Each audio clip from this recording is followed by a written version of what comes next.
할렐루야. 이 귀한 새벽에 하나님의 은혜가 함께하는 삶이 되시기를 바랍니다. 우리가 옛날 서부 영화를 보면 그 서부의 그 황활한 들판에 야생마들이 있죠. 그 야생마들은 스스로 번식하여서 떼를 이루어서 막 다닙니다.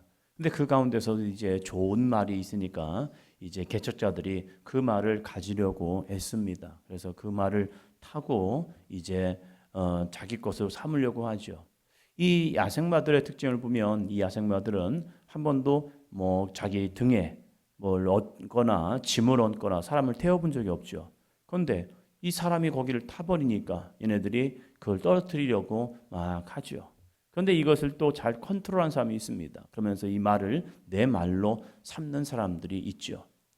우리가 이 야생마를 보면 힘은 참 좋습니다. 그래서 빨리 달릴 수 있고 그리고 좋은 것으로 만들 수가 있습니다. 그런데 중요한 게 무엇입니까? 컨트롤을 할 수 있어야 한다는 거죠.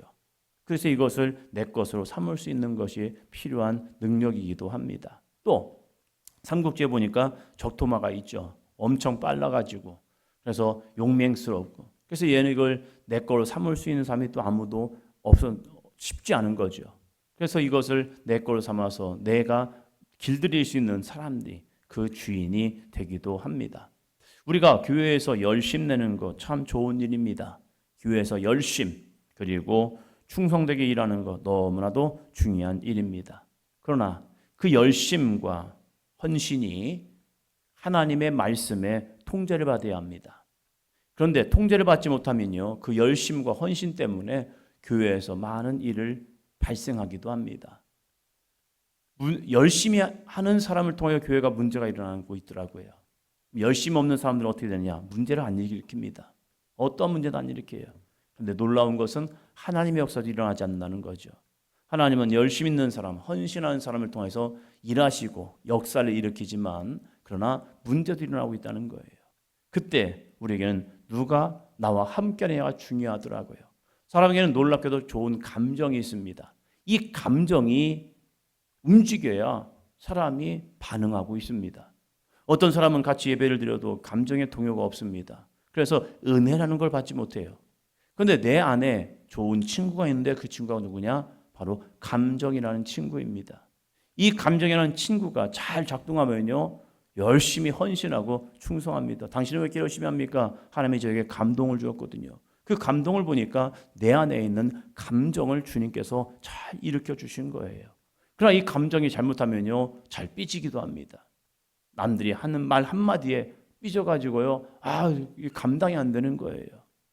그렇다고 그 사람이 열심히 없느냐? 열심히 있어요. 성경에 보면 이제 4장으로 봅니다. 4장에 보면 포로 귀환민들이 예루살렘에 돌아와서 하나님의 명령을 받고 왔잖아요. 고레스 왕이 이제 그들을 포로에서 내보내주면서 너희는 예루살렘에 올라가서 너희의 하나님 성전을 쳐라. 이것이 하나님이 나에게 명령하였다. 이 명령을 받고 나간 겁니다. 하나님의 감동을 받고 나아갔어요. 여러분, 솔로몬의 성전, 솔로몬이 지었습니까? 아니죠. 솔로몬은 명령을 한 거죠. 그리고 열심히 준비했던, 아버지 때부터 준비했던 이 많은 금은보화를 통하여서 성전을 만들어냈습니다. 근데 이 성전을 지을 때 총괄 감독이 누굽니까? 이스라엘 백성입니까? 아니죠. 두로의 히람입니다. 이방인입니다. 이방인이 예루살렘 성전을 짓는데 총괄을 했습니다. 이방인의 손길이 안 닿은 거 없습니다. 그리고 가장 기초적인 일들은요, 노예들을 시켰습니다. 예루살렘에 살고 있는, 이스라엘에 살고 있는 이 외국 노동자들, 이 노동자를 통해서 가장 힘든 일을 시켰고, 그러면 이스라엘 백성은 뭐 했습니까? 감독자들로 쓰임받았습니다. 함께 했습니다. 왜요? 성전은 유대인들의 전유물이 아닙니다. 성전은 하나님의 전유물이고 그 성전을 통하여서 유대인만 구원받기 원하는 게 아닙니다. 이방인들도 그곳에 와서 하나님 앞에 기도하고 간구할 때에 하나님이 그 기도를 응답하셔서 그들에게 하나님이 참 하나님을 알게 하시고 그들도 하나님의 구원을 받을 수 있도록 솔로몬이 기도하잖아요. 그러니까 성전이라는 것은 유대인의 전유물이 아닌 거예요. 꼭 우리끼리만 뭘 해야 한다? 아닙니다. 교회 건축할 때도 마찬가지죠. 교회 건축도 믿음의 기업, 신앙의 기업, 그 기업들이 와서 꼭 공사합니까? 아니에요. 일반 사회업체에서 와서도 공사해도 괜찮습니다. 아니 성전을 짓는데 저들이 교회와 성전을 지면 그들이 뭐 성전 짓다가 담배도 피우고 술도 먹고 막 그럴 거 아닙니까? 그럴 수도 있죠. 그러나 어떻게 지느냐, 그 마음 중심이 더 중요하다는 거예요. 4장 1절에서 이러한 일이 벌어지기 시작합니다. 1절입니다. 사로잡혔던 자들의 자손이 이스라엘 하나님 여호와의 성전을 건축한다 함을 유다와 베냐민의 대적들이 듣고. 사로잡혔던 자들의 자손, 그러니까 이 남유다는 바벨론에 끌려갔고 북이스라엘에 있던 사람들은 아수르에 의해서 이제 다른 나라에서 와서 혼혈이 되었습니다. 혼합주의가 되어버렸습니다. 그런데 이들이 이스라엘의 하나님 여호와의 성전을 건축한다 함을 들었고, 그리고 이들이 누구였느냐? 유다와 베냐민의 대적이라고 얘기합니다. 아예 결론을 그냥 딱 못을 박아버렸습니다. 이러한 사람들이 이제 2절 이렇게 그들에게 다가왔습니다. 2절이요. 스룹바벨과 족장들에게 나와 이르되 우리도 너희와 함께 건축하게 하라. 우리도 너희같이 너희 하나님을 찾노라. 아스루 왕 에사라돈이 우리를 이리로 오게 한 날부터 우리가 하나님께 제사를 드리노라 하니. 이들이 하는 말이 무엇입니까? 이들이 아스루 왕 에사라돈이 우리를 이리로 오게 한 날부터 우리가 하나님을 제사하노라. 제사 드렸어. 이게 무슨 얘기입니까? 우리도 신앙이 있어. 우리도 신앙이 있는데 너희들이 여호와의 성전을 재건한다는 이야기를 듣고 나서 우리가 좀 도와줄게. 여러분, 누군가 우리가 뭔가 힘든 일을 할 때 옆에서 도와주는 거 좋은 거죠. 시골에서 자랄 때에 참 감사한 게 그냥 자기도 일하고 오다가 옆에 사람이 또 일하는 것 보고 일하는 양이 좀 많으면 자기가 그냥 도와줘요. 품삯받고 하는 거 아닙니다. 그냥 도와줍니다. 와서 도와주면서 그냥 함께 이런저런 이야기하면서 열심히 밭도 메고 일도 합니다. 아니 자기 일도 힘들었을 텐데 굳이 남의 일을 도와줍니까? 예, 도와주더라고요. 이것이 민심이고 그리고 정의지요.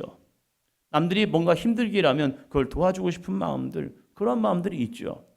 지금 이스라엘 백성들이, 유다 백성들이 돌아와서 성전을 재건하겠다고 합니다. 그러면서 다가와서 하는 말이 우리도 하나님을 제사했어, 우리도 믿음이 있어, 신앙이 있어, 우리가 도와줄게 하면요 그걸 넙죽 받을 수 있습니다.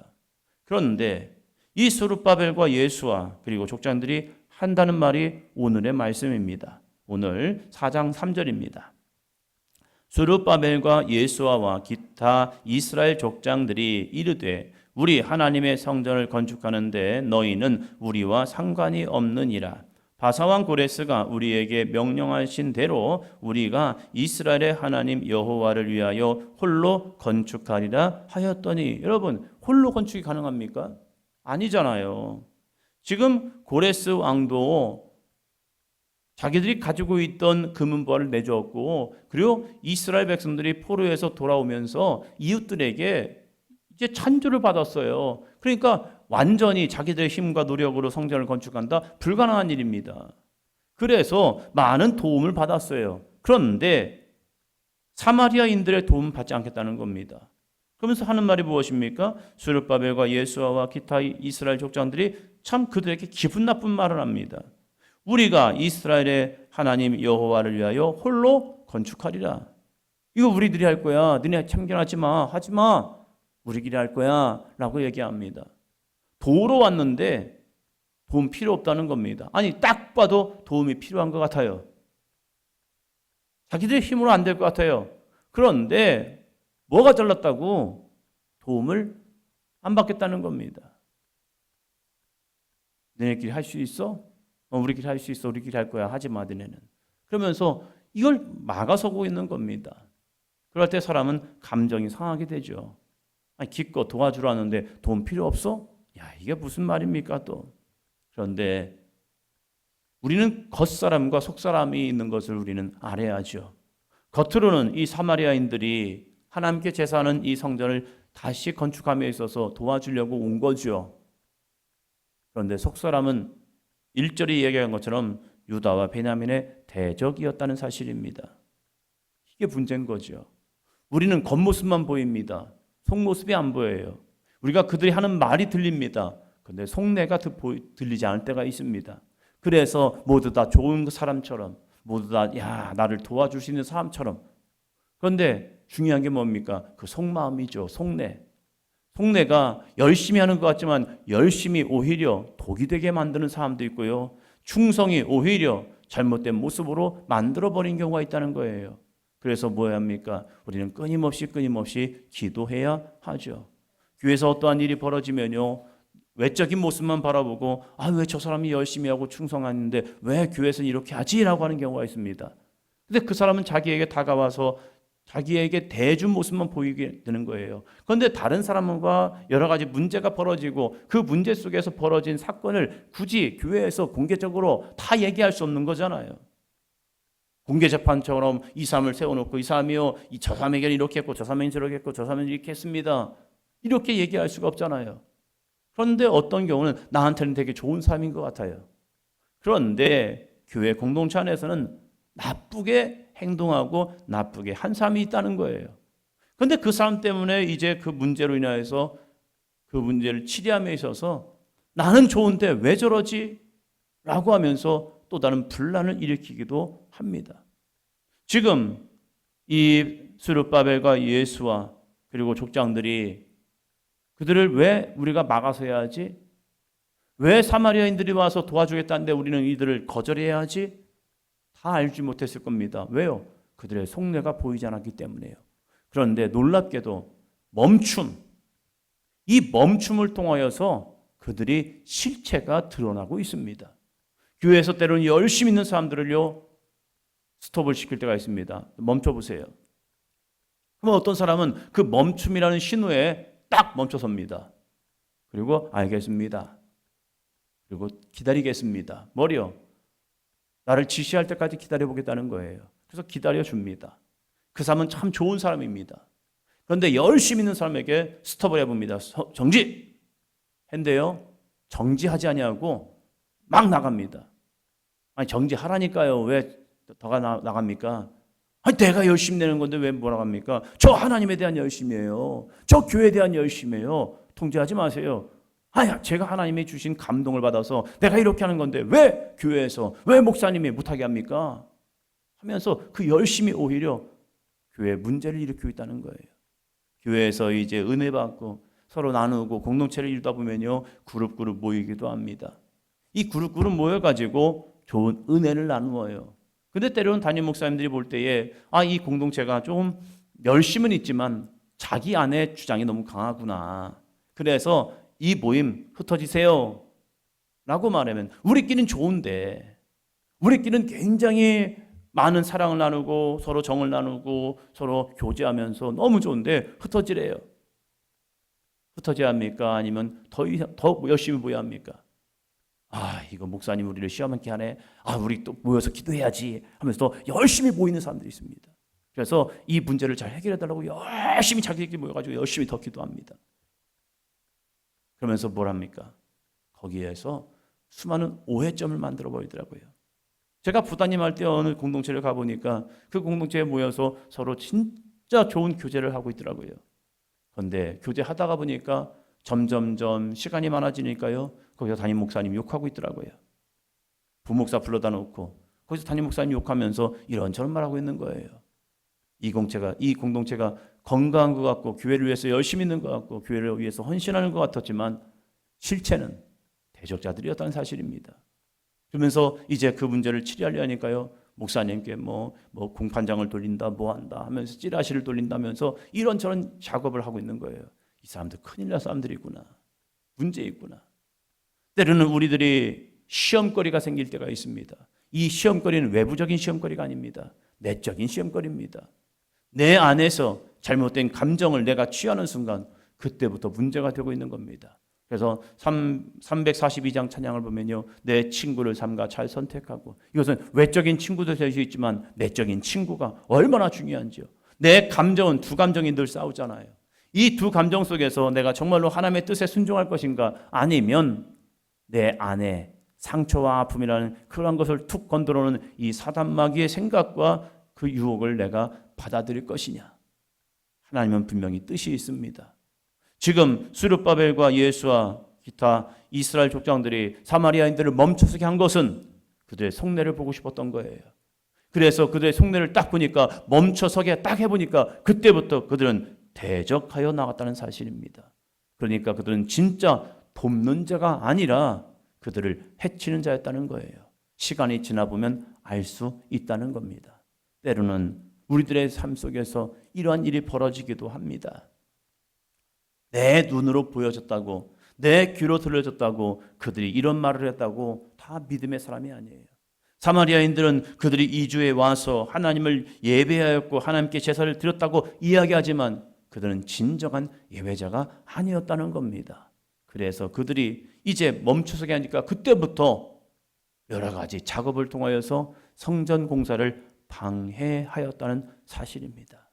여러분, 오늘 나의 삶 속에서도 나에게 가까이 와서 속삭이는 사람들, 그 사람이 나에게는 좋은 위로자가 될 수도 있고 좋은 친구가 될 수 있는 것 같았지만 오히려 내 믿음을 흔드는 사람도 있을 수 있고, 나에게 가장 가까이 와서 나를 위로하고 나의 힘을 돋구어주는 사람이 나에게 좋은 친구가 될 수도 있다는 겁니다.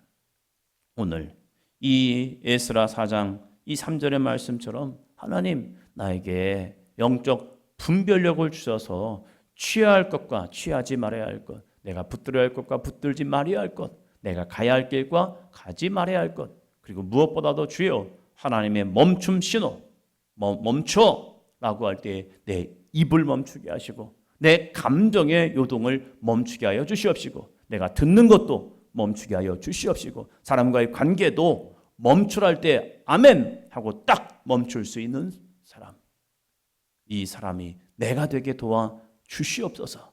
멈춤이 되지 않으면요 사고가 크게 납니다. 오늘 우리의 신앙 속에서도 우리의 하루의 삶 속에서도 하나님의 멈춤의 신호, 그 멈춤의 신호 속에서 아멘을 통하여서 하나님의 기뻐하시는 거룩한 순종의 사람이 되시기를 축원합니다.